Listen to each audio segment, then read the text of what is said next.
guys, welcome to my channel. My name is Carrie, and in today's video I have a little bit of everything for you. I have some cleaning motivation, plant care, a recipe, and some organizing, and I'm just jumping right into it by starting with reorganizing some of the cabinets in my kitchen. And my family and I actually just moved into this house about 8 months ago, and our extended family was super helpful during the move.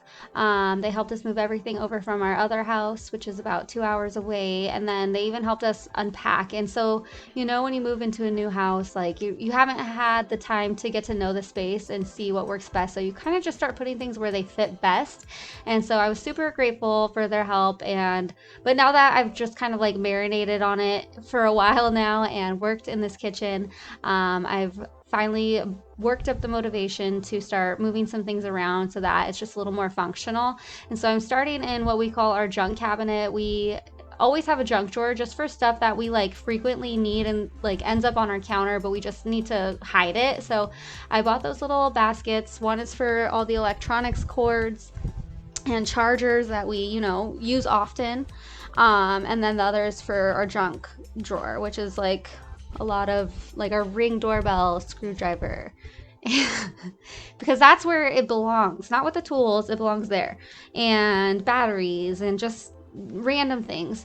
I also keep my cookbooks up there, vitamins, and then there's some coffee and tea that we originally put here, but it's going to be moved over towards the coffee maker because that makes more sense. And then I'm just kind of cleaning things out and putting them into different piles so that I can put them away or put them back or put them somewhere else.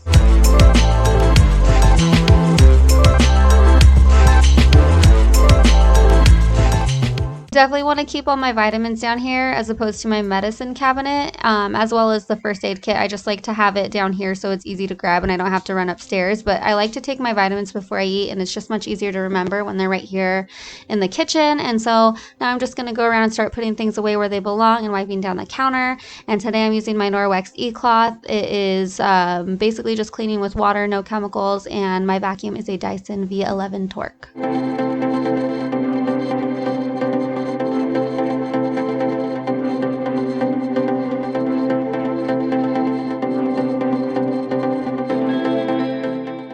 This next cabinet I had a clear vision for because it's just right here next to the coffee pot, and it also has hooks to hang your mugs. So I decided to take all my oils and vinegars out of here and transform it into my little coffee station.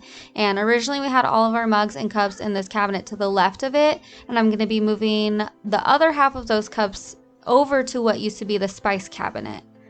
And I'll move the spices over to the larger cabinet because it just makes more sense to have the spices closer to the stove when I'm cooking and prepping rather than, carrying them all across the kitchen.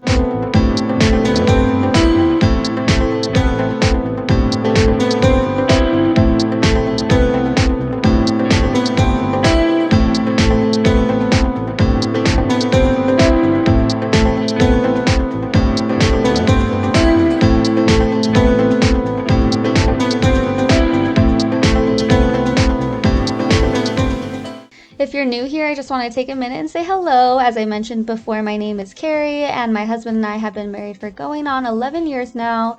We have 2 kids, and we live in California. And like I said, we just bought this house, so we're slowly but surely working on all the projects that need to be done. As you can see, the kitchen is definitely on the list, so eventually we will be completely renovating it.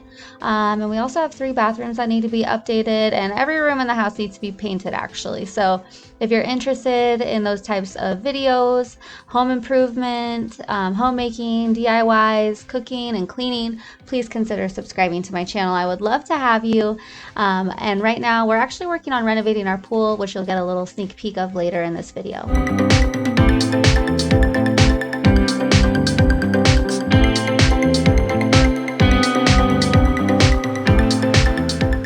So in a perfect world, I'd have some plastic bins, Lazy Susans to put my spices in and make them all organized, but unfortunately that's just not in our budget right now. And so I really have to remind myself of what I want versus what I need. And you don't need a fully organized, beautiful spice cabinet with Cricut labels and alphabetized. I know where my spices are, even though they're not alphabetized.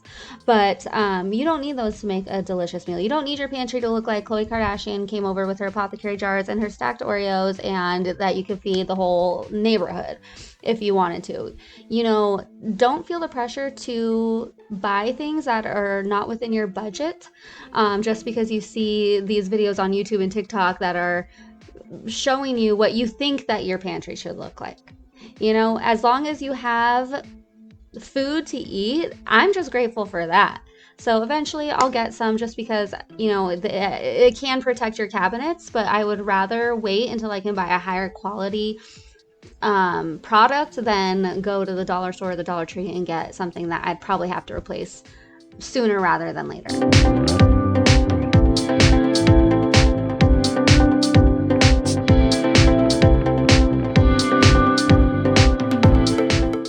Okay, so this is my philodendron, or philodendron, I'm not sure, Rojo Congo, and it had some leaves over on this side, but they did fall off. I'm not actually good at gardening. I don't have a green thumb, but I have been doing better. I've been trying to learn kind of what each plant needs. So this one's looking a little sad, and I moved it into this bigger pot. It was in a smaller one, so maybe that's why. But if you're familiar and you kind of know about plants, maybe you can tell what's wrong, like the curling. I don't know. I read somewhere that could be from a lack of humidity and a lack of moisture in the air. But it's time. I did give it a little water yesterday, but I have been doing bottom watering, and I just wanted to show you guys because it's super cool. You can basically just like watch the plant drinking up the water. It's really easy to do and not overwater your plants if you have that problem. I would try bottom watering. But however, you don't want to do it every single time you water, because a lot of the nutrients and like salt and stuff that's at the top of the soil, it does need to go down and be soaked in. And so sometimes you are going to want to water it from above. A lot of plants you don't want to water, like the leaves and stuff, because you can cause mold and other problems. But yeah, let's see. I'm going to put it in the time lapse so we could see how thirsty it is. You can see it's a little moist, but I think it needs probably 1 or 2 more drinks of water here. And so I'm curious to see how much more it'll drink.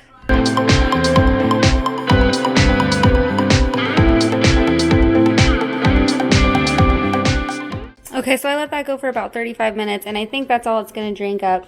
I'll just leave what's left in there, and then through the week as it needs it, it'll just soak it up. So while I was giving my plant its water, I actually was doing the dishes. So now that we have that out of the way, I actually wanted to put in this other clip of another plant that I actually keep outside. This is a pig squeak. I'm not sure of the scientific name. And then the succulent is string of bananas. And I hadn't watered this one in a while, so I knew it was going to be a bit more thirsty. And so you could get a better idea of how much it actually soaks up. It's pretty cool.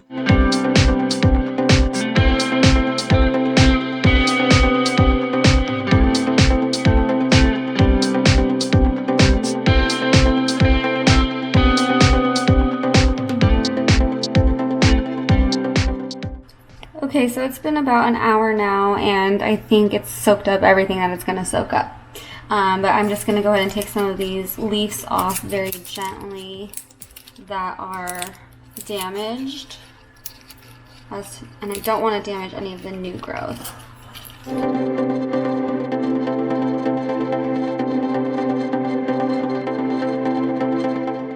Next up is a really easy dinner recipe that I wanted to share with you guys. It's basically a chili cornbread bake, and I'm not going to get into specifics about how I make my chili because I make it super simple. We like a very simple turkey chili. So make your chili however you want. Make your cornbread batter however you want, if you want it from a box or if you have your own special homemade recipe. But you should try layering them. And I used a 9x13 pan, I think this is. And I think next time I'd use my smaller one, just with this ratio of meat, which I think was like a pound of meat.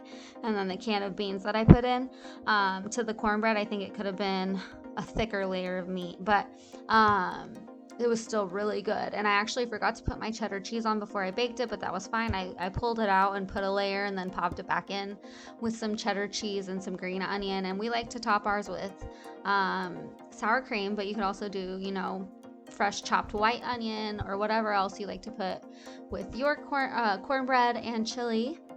And we also make another variation of this where we use kielbasa or smoked sausage link and just dice it up, or you could chop it up to slices. And baked beans, and then the cornbread and cheese and all that. And you can add green chilies to that or even jalapenos. But that's another way that you can kind of change this. But it's a super easy. You just kind of throw it all together. It's like a casserole. Pop it in the oven and everyone loves it.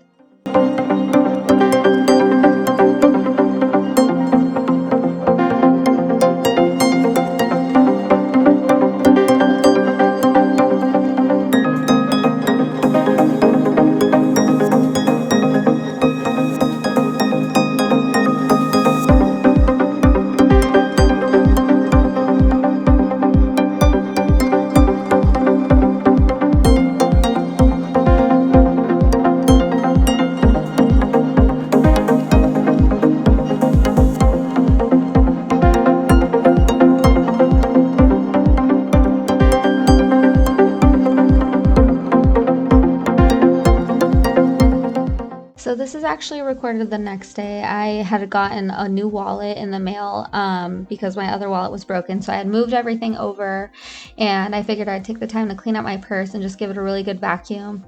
And so I cleaned that out, and this is just what was left over from, I don't even know when the last time I cleaned it out was.